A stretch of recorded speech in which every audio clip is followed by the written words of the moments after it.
मुझे ऐसा लग रहा था क्योंकि मेरे सिस्टम में है थी नहीं 49वीं क्लास, मुझे लगा कि प्रिंट आउट में तो है लेकिन सिस्टम में नहीं है थी। तो ध्यान दो जरा, आज का टॉपिक लेंगे भाई इसमें प्रमुख व्यक्ति और उनके गुरु। यहाँ से क्वेश्चन पूछे जाते हैं और इम्पोर्टेंट टॉपिक हो जाता है ये भी, ठीक है।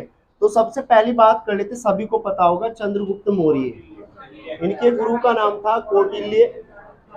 3 नाम से फेमस हो जाते हैं, ठीक है। कितने नाम से फेमस थे? 3।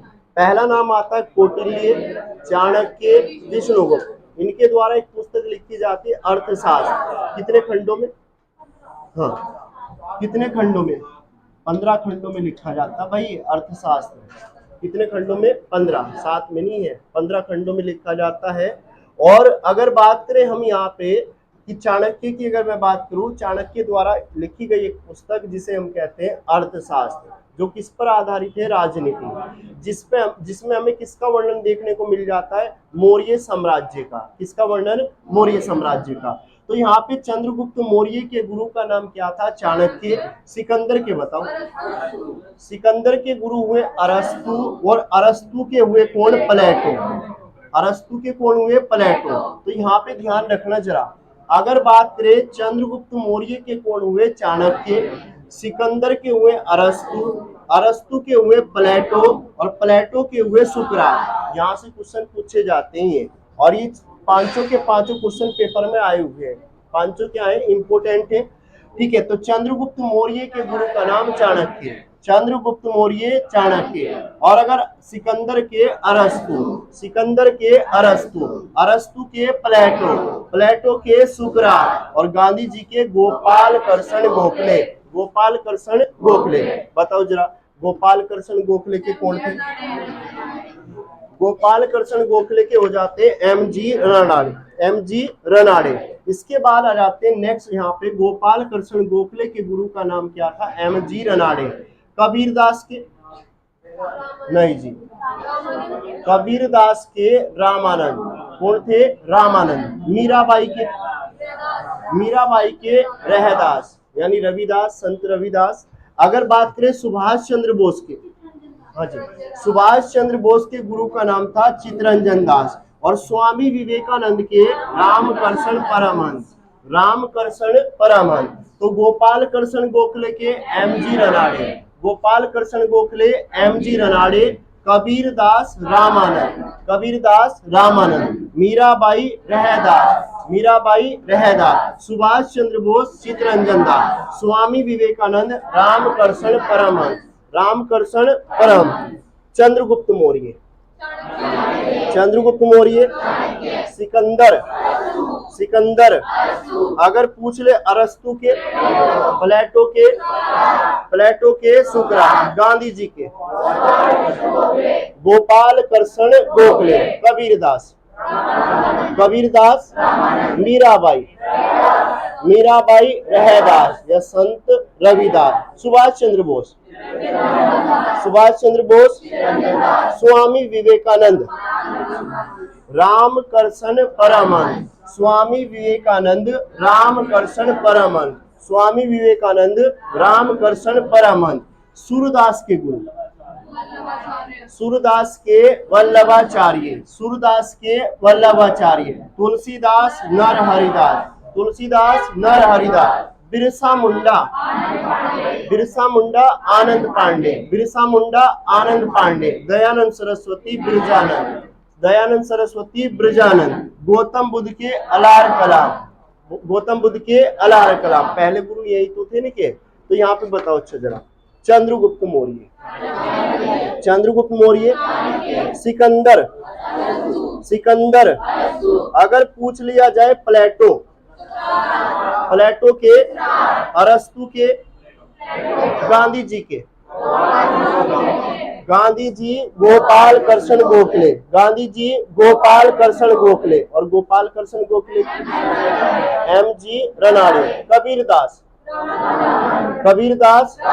अगर पूछ ले सुभाष चंद्र बोस, अलार कलाम। तो यहाँ पे ध्यान रखना, सूरदास के गुरु कौन हुए? सूरदास के वल्लभाचार्य, सूरदास वल्लभाचार्य, तुलसीदास नरहरिदास, तुलसीदास नरहरिदास, बिरसा मुंडा आनंद पांडे, बिरसा मुंडा आनंद पांडे, दयानंद सरस्वती ब्रजानंद, दयानंद सरस्वती ब्रजानंद, गौतम बुद्ध के अलार कलाम, गौतम बुद्ध के अलार कलाम, सूरदास, तुलसीदास, बिरसा मुंडा, बिरसा मुंडा, बिरसा मुंडा, दयानंद सरस्वती, दयानंद सरस्वती और गौतम बुद्ध, गौतम बुद्ध के चंद्रगुप्त मौर्य, चंद्रगुप्त मौर्य, सिकंदर, सिकंदर के, सिकंदर के, अरस्तु के, प्लेटो के, अगर गांधी जी के, गांधी जी गोपाल कृष्ण गोखले, गांधी जी गोपाल कृष्ण गोखले, अगर पूछ लिया जाए गोपाल कृष्ण गोखले के, गोपाल कृष्ण गोखले, कबीरदास, कबीरदास, मीराबाई, मीराबाई, सुभाष चंद्र बोस, कौन है? चित्तरंजन दास और स्वामी विवेकानंद, रामकृष्ण परमहंस, अगर पूछ ले सूरदास, सूरदास, तुलसीदास, तुलसीदास, बिरसा मुंडा, बिरसा मुंडा, दयानंद सरस्वती, दयानंद सरस्वती ब्रजानंद, गौतम बुद्ध, अलार कलाम। अब यहाँ पे क्वेश्चन पूछा गया था त्रिपिटक, त्रिपिटक का संबंध किससे? तो बौद्ध धर्म, लेकिन बौद्ध धर्म का संस्थापक कहा जाता गौतम बुद्ध। किसे कहा जाता? गौतम बुद्ध। बौद्ध धर्म का संस्थापक गौतम बुद्ध, लेकिन गौतम बुद्ध का जन्म कब हुआ? 563 ईसा पूर्व। कहां से हुआ? लुम्बिनी, नेपाल, लुम्बिनी, नेपाल। पापा का नाम? पापा का नाम बताओ जी, मतलब पिता का नाम क्या था? सुद्धोधन। माता का नाम? किसी ने और कुछ बताया? क्या बताया? वीने ने कुछ अलग नाम ही बताया। जवानी सुनाई तो आई है मुझे। है जी।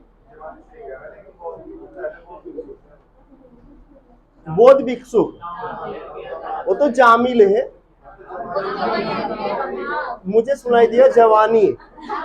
हाँ चलो जी, वो के दामादी थे, वो सही कह रहा। फिर अगर वो जामिल कह रहा तो सही कह रहा है। वो पहले बौद्ध भिक्षु कहे जाते हैं, यानी जिन्होंने पहली बार बौद्ध धर्म स्वीकार किया था। लेकिन बौद्ध धर्म स्वीकार करने वाली जो महिला कही जाती है, इनकी मम्मी, जिनका नाम था महाप्रजापति गौतमी। तो ध्यान रखना, त्रिपिटक का संबंध किससे? बौद्ध धर्म से। किससे? बौद्ध धर्म। बौद्ध धर्म का संस्थापक गौतम बुद्ध। किसे कहा जाता है? गौतम बुद्ध। अगर पूछ ले गौतम बुद्ध का जन्म 563 ईसा पूर्व, 563 ईसा पूर्व कहां से हुआ था? कपिल वस्तु। कभी कभी देगा कपिल वस्तु, अगर कपिल वस्तु नहीं है तो लुम्बिनी, और लुम्बिनी वाला एरिया कहाँ था? नेपाल। कहाँ था? नेपाल। तो यहाँ पे ध्यान रखना, पिता का नाम था शुद्धोधन और माता का नाम था महामाया। महामाया की मृत्यु, यानी जब गौतम बुद्ध का जन्म होता है, जन्म के 7वें दिन क्या हो जाती? महामाया की मृत्यु हो जाती है। तब जाके इनके पापा, यानी जिनका नाम क्या था? शुद्धोधन, दूसरी शादी करते हैं, यानी इनकी मौसी, जिनका नाम क्या होगा? महाप्रजापति गौतमी। महाप्रजापति गौतमी। लेकिन महाप्रजापति गौतमी अपने बच्चे से भी बढ़कर किसे मानती है? गौतम बुद्ध को। यानी अर्थात हम बात करें यहाँ पे सिद्धार्थ की। ठीक है। लालन पालन करने वाली कौन थी इनका? महाप्रजापति गौतमी। इंपोर्टेंट क्वेश्चन है, कई बार एग्जाम में पूछा गया। एशिया का ज्योति पुंज या एशिया की रोशनी कहा जाता है। एशिया का ज्योति पुंज या एशिया की रोशनी कहा जाता है गौतम बुद्ध को। इनके बचपन का नाम था सिद्धार्थ। लेकिन अगर बात करें, इनका विवाह हुआ यशोधरा। किससे हुआ? यशोधरा। कितने वर्ष की आयु में? 16। इनके एक पुत्र हुए जिनका नाम था राहुल। पुत्र का नाम राहुल। पुत्र का नाम क्या था? राहुल। बताओ गौतम बुद्ध की अगर हम बात करें, जन्म कब हुआ? कहां से हुआ? अगर लुम्बिनी ना हो कपिलवस्तु, लुम्बिनी ना हो कपिलवस्तु। अगर पूछ ले यहाँ पे लालन पालन करने वाले माँ प्रजापति, इनके पापा का नाम क्या था? इनकी रियल की मम्मी का नाम, रियल की मम्मी जन्म के 7वें दिन मृत्यु हो जाती है महामाया की। किसकी मृत्यु हो जाती है? महामाया। बचपन का नाम, पत्नी का नाम, पत्नी का नाम यशोधरा, पत्नी का नाम, पुत्र का नाम। अगर बात करें 29 वर्ष की आयु में इन्होंने क्या कर दिया? ग्रह त्याग कर दिया। ठीक है, ग्रह त्याग कर दिया। इंपोर्टेंट क्वेश्चन है, जब गौतम बुद्ध ने ग्रह त्याग किया था उस घटना को नाम दिया जाता महाविनिष्क्रमण। इंपोर्टेंट क्वेश्चन है, कई बार एग्जाम में पूछा गया। ठीक है, जिस समय गौतम बुद्ध ने घर का त्याग कर दिया तो इन्होंने क्या किया, यानी इस घटना को नाम दिया जाता है महाविनिष्क्रमण। ये क्वेश्चन पूछा जाता है। एक बार गौतम बुद्ध क्या हुआ, सुबह सुबह एक शहर पे निकले तो उन्होंने कितने दृश्य देखे थे? 4 दृश्य देखे। पहला दृश्य क्या था? फिर एक बूढ़ा व्यक्ति देखा, एक बीमार व्यक्ति देखा और एक वृद्ध व्यक्ति देखा और एक सन्यासी। तो उन्होंने देखा था कि जो बूढ़ा व्यक्ति है वो अपने बुढ़ापे से परेशान है, बच्चे उसका सहयोग नहीं कर रहे। दूसरा उन्होंने देखा बीमार व्यक्ति बीमारियों से परेशान है, इसका जीवन भी ठीक नहीं है। तो सबसे अच्छा जीवन जो लगता है वो किसका लगता है? सन्यासी। तो उन्होंने प्रण लिया कि क्या बनना चाहिए? सन्यास। तो 29 वर्ष की आयु में ग्रह त्याग कर देते। इस ग्रह त्याग की घटना को नाम दिया महाविनिष्क्रमण। अगर बात करें इनके पहले गुरु कौन हुए? अलारकलाम। इनके गुरु का नाम अलारकलाम। इन्होंने कितने वर्ष की तपस्या की थी? 6 वर्ष। बिना अन्न जल ग्रहण किए, बिना अन्न जल ग्रहण किए कितने वर्ष की तपस्या की? तो 6 वर्ष की। अगर बात करें किस नदी के तट पर की थी? निरंजना। किस नदी के तट पर? निरंजना। अगर किस वृक्ष के नीचे किस वृक्ष के नीचे की थी? पीपल। वृक्ष कौन सा था? पीपल। और सिद्धार्थ का नाम किस, यानी सिद्धार्थ को दूसरे किस नाम से जाना गया? बुद्ध। एक क्वेश्चन ये भी पूछा जाता है, गौतम बुद्ध को किस स्थान पर, यानी क्या बोलते, ज्ञान प्राप्त हुआ था? तो जिस स्थान पर इन्हें ज्ञान प्राप्त हुआ उस स्थान को नाम दिया गया बोध गया। क्या नाम दिया गया? बोध गया। और बोध गया कहाँ से? ये तो बिहार। एक लॉजिक बनता है, लॉजिक क्या बनता है? गौतम जन्मे लुम्बिनी, यानी गौतम बुद्ध जी का जन्म कहाँ हुआ? लुम्बिनी। गौतम जन्मे लुम्बिनी और बोध गया में ज्ञान। बोध गया में उन्हें क्या प्राप्त हुआ? ज्ञान। सारनाथ में सीख दी और कुशीनगर में प्राण, यानी कुशीनगर में क्या हो जाती है? उनकी मृत्यु। तो ध्यान रखना, गौतम जन्मे लुम्बिनी, गौतम जन्मे लुम्बिनी, बोध गया में ज्ञान, बोध गया में ज्ञान, सारनाथ में सीख दी और कुशीनगर में प्राण। यानी जीवन का पहला उन्होंने अपना उपदेश कहाँ दिया था? सारनाथ। कौन सी भाषा में दिया? धर्मचक्र पाली भाषा में दिया। और क्या दिया था? धर्मचक्र परिवर्तन। एक क्वेश्चन ये भी पूछा जाता है कि गौतम बुद्ध ने अपने जीवन में सबसे ज्यादा उपदेश कहाँ दिए? एक कौशल देश हुआ, उसकी राजधानी थी श्रावस्ती, वहां पर गौतम बुद्ध ने सबसे ज्यादा उपदेश दिए थे। इसके बाद अगर बात करें, गौतम बुद्ध ने अपने जीवन का पहला उपदेश दिया सारनाथ। सारनाथ में दिया कौन सा? धर्मचक्र परिवर्तन। और किस भाषा में? पाली। सर्वाधिक उपदेश कहाँ दिए? कौशल देश की राजधानी जिसका नाम था श्रावस्ती, कौशल देश की राजधानी श्रावस्ती। लेकिन मृत्यु कब हो जाती है इनकी? 483। जन्म कब हुआ?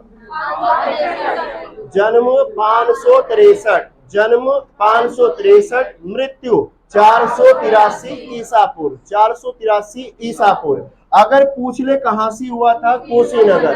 कुशीनगर कहां से? ये तो हाँ, कुशीनगर, कुशीनगर कहां से? उत्तर प्रदेश के अंतर्गत आता है। ठीक है, और इस घटना को नाम दिया महापरिनिर्वाण। महापरिनिर्वाण। देखो, अगर ग्रह त्याग किया तो महाविनिष्क्रमण। भाई दोनों पूछे जाते, ध्यान रखना जरा। यानी घर को छोड़ रहे हैं, घर को छोड़ रहे हैं तो कहा जा रहा है महाविनिष्क्रमण। घर को छोड़ना महाविनिष्क्रमण। लेकिन अगर बात करें जब मृत्यु हो जाती तो घटना को नाम दिया महापरिनिर्वाण। महापरिनिर्वाण। इसके अलावा अगर बात करें त्रिपिटक का संबंध किस धर्म से है तो बौद्ध धर्म। किससे है? बौद्ध धर्म। तीन पिटक कौन कौन से हैं? एक हो जाता विनय पिटक, एक क्या होगा? विनय पिटक। दूसरा सूत्र पिटक, तीसरा अभिधम पिटक। अगर पूछ ले यहाँ पे हमसे कि त्रिपिटक का संबंध किससे है तो बौद्ध धर्म से। अगर तीन पिटक कौन कौन से? विनय पिटक, सूत्र पिटक, अभिधम। अगर सबसे पुराना पिटक कौन सा है? त्रिपिटक। अब यहाँ पे ध्यान रखना, बुद्ध के धार्मिक सिद्धांतों का वर्णन हमें किसमें मिलता है तो सूत्र पिटक। किसकी रेख देख में त्रिपिटकों को लिपिबंद किया गया था? क्या नाम था? वतगामनी। इसके रेख देख में वतगामनी। और अगर पूछ ले कहा ये कहाँ के शासक कहे जाते हैं? श्रीलंका। श्रीलंका के ये शासक कहे जाते हैं। गौतम बुद्ध के अनुयायियों को कितने भागों में बांटा गया? दो। कौन कौन से है जी? कुछ दिगंबर, श्वेतांबर भी बता रहे। अब ध्यान देना जरा, अगर यहाँ पे मैं बात करूं, यानी बौद्ध धर्म के दो संप्रदाय में इन्होंने क्या किया? अपने शिष्यों को कितने भागों में बांट दिया? दो। दो भाग कौन कौन से थे तो ध्यान रखना, एक को नाम दिया भिक्षु और दूसरे को नाम दिया उपासक। पहले को नाम भिक्षु और दूसरे को उपासक। यानी भिक्षुक उन्हें कहा गया जो बौद्ध धर्म प्रचार करने का काम करते थे, उन्हें क्या कहा गया? भिक्षुक। लेकिन कुछ लोग ऐसे भी थे जो भाई, एक तो ऐसे हैं जो सन्यासी टाइप के, जो अपने घर से कोई मतलब संबंध नहीं रखते, केवल किससे? बौद्ध धर्म से। ठीक है, यानी प्रचार करने वाले, उन्हें क्या कहा गया? भिक्षुक। लेकिन भाई कुछ ऐसे भी जो बौद्ध धर्म को मानते लेकिन वो गृहस्थ जीवन में लगे हुए हैं, तो उन्हें नाम दिया गया क्या? उपासक। अगर बौद्ध धर्म के तीन रत्न हैं, अगर यहाँ पे देखो जरा, अगर तीन पिटक कहा तो विनय पिटक, सूत्र पिटक और अभिधम। लेकिन तीन रत्न कहा तो तीन रत्न कौन कौन से हैं? बुद्ध, संघ, धम्म। बुद्ध, संघ और धम्म। अगर स्तूप की अगर बात करें, स्तूप की रचना का संबंध किस धर्म से मिलेगा तो बौद्ध धर्म। बौद्ध स्मारकों की प्रार्थना यानी कक्षाओं को क्या कहा जाता है? चैत्यग्रह। चैत्यग्रह यानी जो बौद्ध धर्म से स्मारक संबंधित है उसमें, यानी बौद्ध धर्म की अगर प्रार्थना यानी पूजा अर्चना की जाती है, उन घरों को क्या नाम दिया गया? चैत्यग्रह। एक क्वेश्चन ये पूछा जाता है कि जब गौतम बुद्ध की मृत्यु हो जाती है, बौद्ध धर्म दो संप्रदाय में बढ़ जाता है। एक को कहा जाता है हीनयान और दूसरे को महायान। लेकिन दिगंबर और श्वेतांबर वो किस में चले जाते हैं? जैन धर्म में। और जैन धर्म का संस्थापक किसे? जैन धर्म का किसे कहा जाता है? ऋषभदेव। किसे कहेंगे? ऋषभदेव। लेकिन अगर कहें कि जैन धर्म का वास्तविक संस्थापक महावीर स्वामी, कौन से नंबर के? 24। तो पहला तो हो गया कौन? ऋषभदेव। दूसरा, हाँ जी, अरिष्टनेमी। एक क्वेश्चन पूछा जाता 22वें उल्टा हो गया। हाँ, 22वें कौन से थे?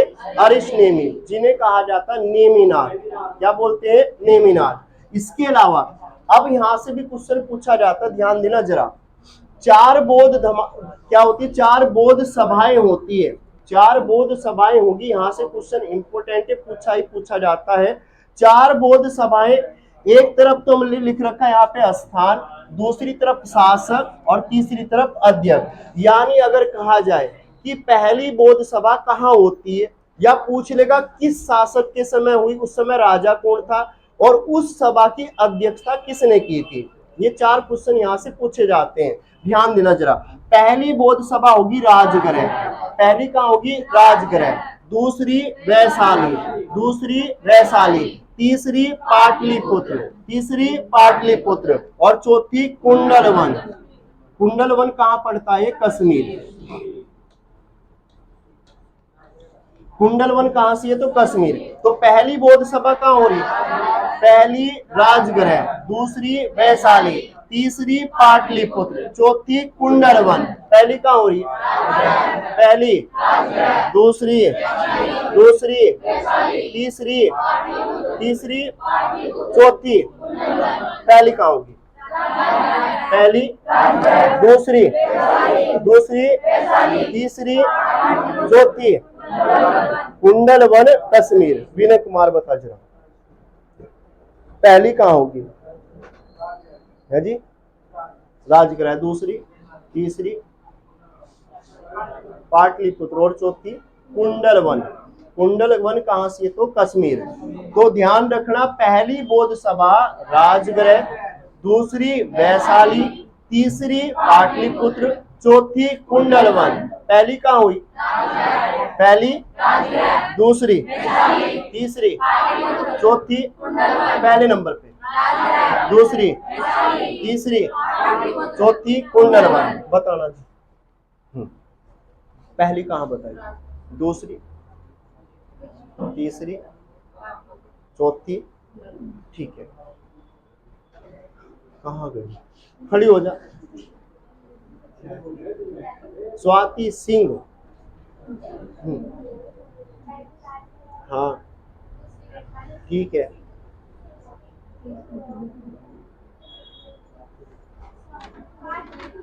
ठीक है, आगे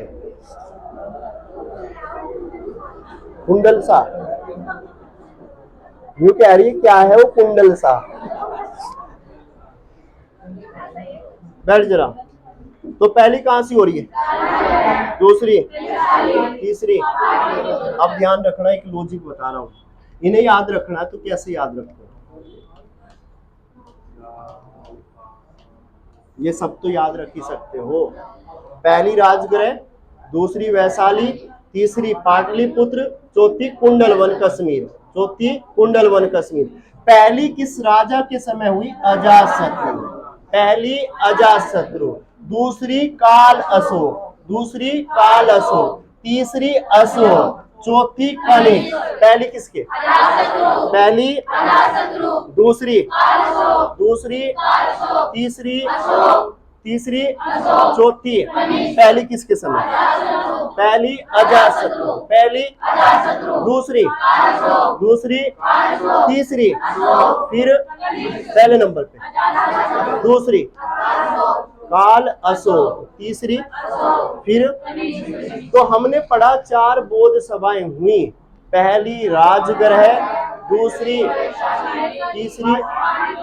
तीसरी पाटलिपुत्र, चौथी कुंडल वन। पहली किसके समय? पहली अजातशत्रु, दूसरी काल अशोक, तीसरी अशोक, चौथी कनिष्क। बता जरा क्या नाम है? पारू। पहली कहां हुई थी? दूसरी, तीसरी, चौथी कुंडल वन कश्मीर। अगर पहली में राजा कौन था? है जी राजा अशोक या अजातशत्रु? अजातशत्रु ना, मुझे राजा अशोक सुनाई दे रहा है। अच्छा, पहली में कौन थे? अजातशत्रु, दूसरी में, तीसरी में, चौथी में कनिष्क। ये तो क्लियर हो गया। तो पहली किसके समय हुई? अजातशत्रु, दूसरी हुई काल अशोक, तीसरी अशोक और चौथी कनिष्क। लेकिन अब यहाँ पे बात करेगा, जब ये सभाएं हुई थी बौद्ध धर्म को लेकर, तो इसमें अध्यक्षता किसने करी थी? तो पहली में करने वाले कौन थे? महाकश्यप। पहली में महाकश्यप, दूसरी में सबकामी, और तीसरी में आता है, अब ध्यान सुनो जरा, तीसरी में ये यहाँ पे शॉर्ट में लिखा हो तीस्ता, वैसे वास्तव नाम क्या है? मोगली पुत्र तीस्ता। और चौथी में वासुमित्र और अशुघोष। चौथी बौद्ध सभा दो जनों ने क्या की? इसमें अध्यक्षता की। पहली में पहले कौन हुए? वासुमित्र, दूसरे अशुघोष। तो पहली में कौन हुए? क्या? सुन लो, अरे मैं यहाँ की बात कर रहा हूँ भाई। किसमें? दोनों थे इसमें शामिल। ये अब महासचिव हो सकता है, मैं मना नहीं कर रहा हूँ। तो दोनों है थे इसमें। अगर बाई द 1% को ये ना हुआ, ये आ गया, हो सकता नहीं हो सकता। हाँ, तो ध्यान देना जरा। पहले में कौन थे? पहले में, दूसरे में, तीसरे में मोगली पुत्र तीस्ता। यानी तीसरी तीस्ता याद रखेंगे। और चौथी में कौन थे? वसुमित्र। चौथी में वसुमित्र। बताओ अच्छा जरा, पहली कहाँ हुई? पहली, दूसरी, तीसरी, चौथी कुंडलवन कश्मीर। अध्यक्षता में आ जाते हैं शासक में। पहला, दूसरा, तीसरा, चौथा अध्यक्ष में चल रहा। पहला,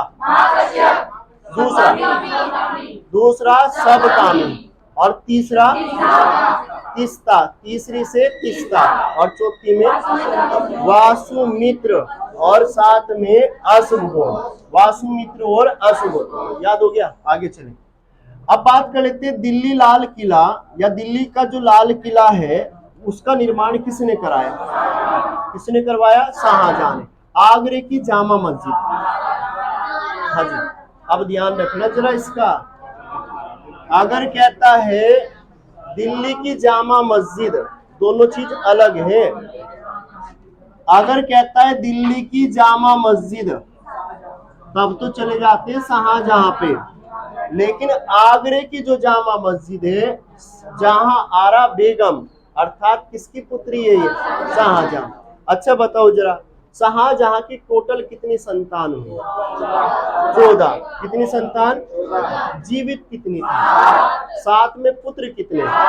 पहले पुत्र का नाम, बड़े पुत्र का नाम दारा सिको। दूसरा शाह सुजा, दूसरा शाह सुजा।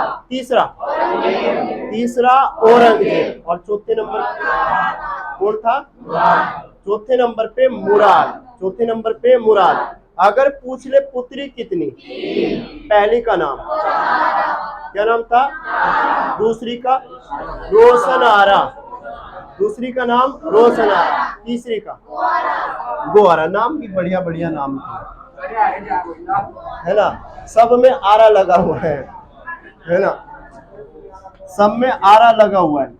शायद ही कोई भाई इनका क्या होता हो कि नाम के आगे जोड़ा जाता हो लड़कियों के सामने। जहां पुत्री कही जाती है शाहजहां की। अब यहाँ पे मैंने पढ़ा था सफेद संगमरमर की पहली इमारत एतमाउद्दौला का मकबरा। इसका मूल नाम क्या था? गयास बेग। किसका पापा था ये? नूरजहां। बड़ी खचरी महिला हुई नूरजहां। ठीक है, अगर बात करें नूरजहां के पापा का नाम क्या था? गयास बेग। और गयास बेग की अगर हम बात करें, गयास बेग की पत्नी का नाम बताओ। असमत बानो बेगम। गुलाब से इत्र निकालने की विधि, असमत बानो बेगम। जहांगीर के समय पक्षियों का सबसे बड़ा चित्रकार उस्ताद मंसूर खान। पूरा नाम क्या था? उस्ताद मंसूर खान। अगर पूछ ले नूरजहां का मूल नाम मेहरुन्निसा। ब्याह कब हुआ इसका जहांगीर से? 1600। लेकिन शाहजहां का यानी पापा का ब्याह 1 साल पहले और पुत्र का ब्याह 1 साल बाद। क्लियर हो गया। अगर मूल स्थान की बात करें ईरान, कहाँ की थी? ईरान। इसके अलावा अच्छा बताओ जरा, पहली बार जहांगीर इसे नवरोज उत्सव पर देखता है तो उपाधि कौन सी देगा? नूरे महल। नूर मतलब चमक, नूर मतलब चमक, इस महल की चमक। और नूरजहां की उपाधि कब देगा वो? जब इससे ब्याह कर लेगा। ठीक है, अगर बात करें ताजमहल का वास्तुकार उस्ताद अहमद लाहौरी। लेकिन ठेकेदार कौन था? ईसा खान। अगर स्थापत्य कला का स्वर्ण काल किसे कहेंगे? ठीक है, चित्रकला का स्वर्णकाल, चित्रकला का जहांगीर। अगर पूछ लिया जाए मयूर सिंहासन का निर्माण किसने करवाया था? किसने करवाया? अगर पूछ ले मयूर सिंहासन का वास्तुकार, हाँ जी, बेबादल खां। क्या नाम था? बेबादल खां। तो ध्यान रखना, ताजमहल का वास्तुकार हुआ उस्ताद अहमद लाहौरी। ठेकेदार लेकिन कौन था इसमें? ईसा खान। स्थापत्य कला का स्वर्णकाल शाहजहां। मयूर सिंहासन का निर्माण शाहजहां। और मयूर सिंहासन का वास्तुकार बेबादल खां। कल करा दूंगा इसमें ये वाला टॉपिक ना, क्या बोलते हैं, शाहजहां वाला। ठीक है, शाहजहां और औरंगजेब, कल दोनों को फाइनल कर देंगे। शाहजहां कहाँ हुआ अभी? शाहजहां भी रह रहा है, मर गया वो? नहीं, शाहजहां को मार दिया था क्या अभी है? वो तो जहांगीर मरा लाहौर में। हाँ नहीं, ये बता दिया था कि कैसे कैसे मरा वो, कि औरंगजेब ने क्या किया, उसे कारागार में डाल दिया था। अभी बच्चे हुए थे ना, ठीक है, फिर कल कराऊंगा। जहांगीर और औरंगजेब दोनों को कल को समाप्त कर देंगे। ठीक है, मयूर सिंहासन पर बैठने वाला अंतिम मुगल मोहम्मद शाह रंगीला। कोहिनूर हीरा लूट कर ले जाने वाला नादिर शाह। बताओ जी जरा, इंपोर्टेंट क्वेश्चन है भाई, चारों के चारों। वैक्यूम ट्यूब का प्रयोग किस पीढ़ी के कंप्यूटर में? पहली पीढ़ी के। वैक्यूम ट्यूब किसे कहा जाता है? बड़े बड़े क्या होते थे, बल्ब टाइप के हुआ करते थे, बिजली बहुत ज्यादा लेते थे और हीटिंग बहुत ज्यादा करते थे। इस कारण जो कंप्यूटर उस समय के तौर पर होते थे उन्हें बीच बीच में बंद करना पड़ता, और कंप्यूटर भी कई कई कमरों के बराबर हुआ करते थे, यानी एक कंप्यूटर को कई कमरों में रखा जाता था, उसके पार्ट को अलग अलग करके, और चलाने वाले भी उसे एक नहीं 10-12 लोग होते थे एक साथ में। ठीक है, तो अब इसे वैक्यूम ट्यूब को क्या कर दिया गया? बंद। 1 मिनट दिखाता हूँ कैसी होती थी, नहीं दिखाओ?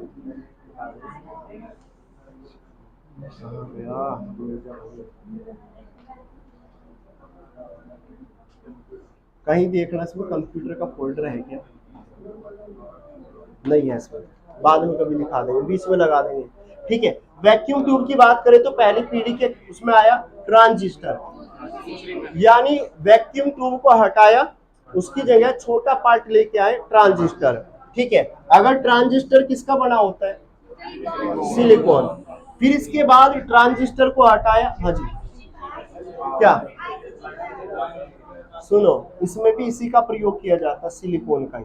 ठीक है, और तीसरी पीढ़ी में आती है आईसी चिप, यानी पहले क्या हुआ, पहले बड़े बड़े बल्ब टाइप के लगाए जाते थे, फिर उसका साइज करके छोटा लेके आए, लेकिन उसके बाद फिर क्या लेके आए? आईसी चिप, मात्र छोटा।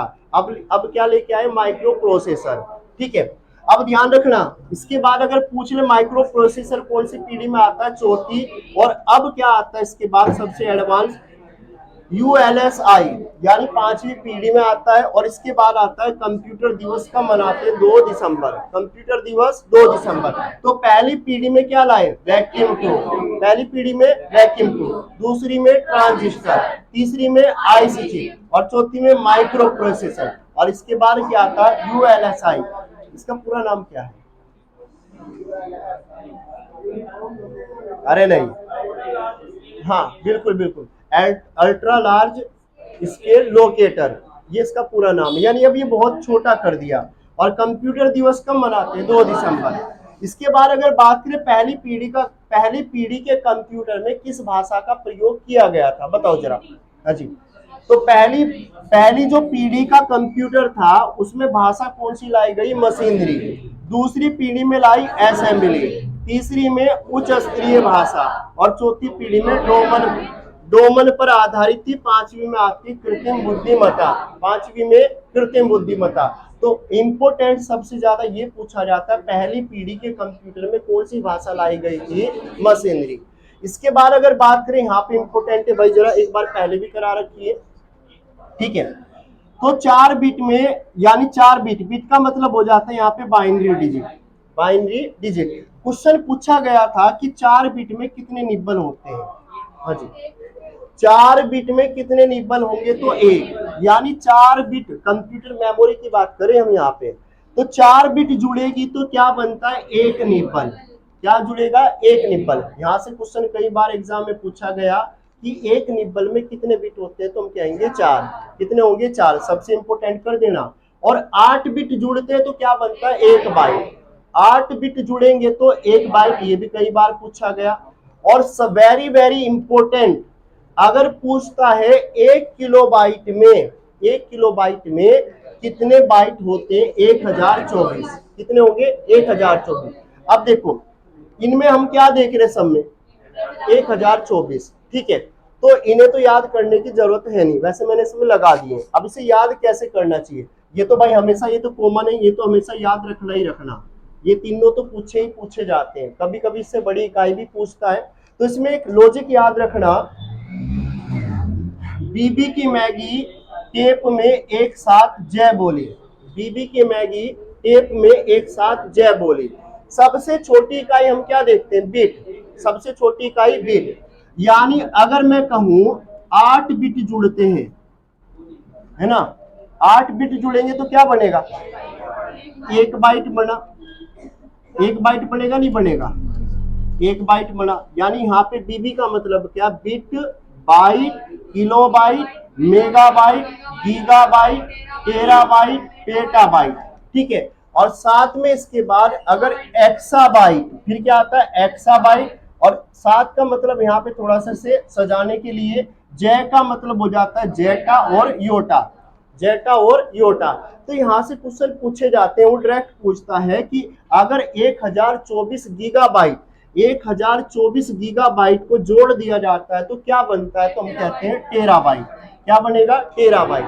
अगर 1024 टेराबाइट को जोड़ दिया जाए तो क्या बनेगा, पेटाबाइट। क्या बनेगा, पेटाबाइट, ठीक है। अगर यहाँ पे पेटाबाइट बनेगा भाई, अगर 1024 को 1000 पेटाबाइट 24 को जोड़ दे तो क्या बनता है, एक्सा। तो इस तरह से हम इन्हें बना सकते हैं। तो सबसे छोटी इकाई हमने क्या देखी, अगर पूछ ले एक बिट, एक या पूछ लेगा यहाँ पे हमसे कि बताएं 4 बिट में कितने निब्बल होंगे, एक, ये इंपॉर्टेंट है, याद रखना। 8 बिट में क्या बनेगा, 1 बाइट। लेकिन जब 1000 बाइट जुड़ेगी तो क्या बन जाता है, 1 किलोबाइट। क्या बनेगा, 1 किलोबाइट। और जब 1024 किलोबाइट जुड़ी तो क्या बन गया, मेगाबाइट। और जब 1024 मेगाबाइट जुड़ी तो क्या बना, 1 गीगाबाइट। तो यहाँ पे ध्यान रखना, सिर्फ यही याद रखना, बीबी की मैगी टेप में एक साथ जय बोले, बाकी सारी चीजें पीडीएफ में लगा रखी है, ठीक है। बताओ जी जरा, क्वेश्चन यहाँ पे ये है, संयुक्त राष्ट्र संघ दिवस मनाया जाता कब, कब मनाते हैं, 24 अक्टूबर। विश्व पर्यावरण, विश्व पर्यावरण 5 जून। विश्व बाल दिवस, अब दोनों में अंतर है, अब ध्यान रखना जरा, एक बाल विश्व बाल दिवस है, एक राष्ट्रीय बाल दिवस है, दोनों के एक जगह लगा दिए। तो ध्यान रखना, अगर पूछ ले संयुक्त राष्ट्र संघ दिवस 24 अक्टूबर में मनाते हैं, विश्व पर्यावरण दिवस 5 जून, विश्व बाल दिवस 20 नवंबर, विश्व बाल दिवस 20 नवंबर। उससे पहले आता है राष्ट्रीय बाल दिवस 14 नवंबर, राष्ट्रीय शिक्षा दिवस 11 नवंबर, अंतरराष्ट्रीय बालिका दिवस 11 अक्टूबर। लेकिन राष्ट्रीय वाला कब आता है, 24 जनवरी। अपने यहाँ पे कब मनाते हैं हम, 24 जनवरी। लेकिन अंतरराष्ट्रीय दिवस, अंतरराष्ट्रीय बालिका 11 अक्टूबर। तो संयुक्त राष्ट्र संघ दिवस 24 अक्टूबर, संयुक्त राष्ट्र संघ दिवस। अगर पूछ ले विश्व पर्यावरण, पर्यावरण विश्व बाल दिवस, अपने यहाँ कब मनाएंगे, कब मनाएंगे, 14। विश्व का कब मनाएंगे, विश्व का 20 नवंबर, अपने यहाँ पे 14 नवंबर। राष्ट्रीय शिक्षा दिवस 11 ये मनाते नवंबर में, और अंतरराष्ट्रीय बालिका 11 अक्टूबर। अगर पूछ ले राष्ट्रीय बालिका 24 जनवरी, राष्ट्रीय बालिका। इसके बाद इतना ही था, इसमें इतना ही है भाई।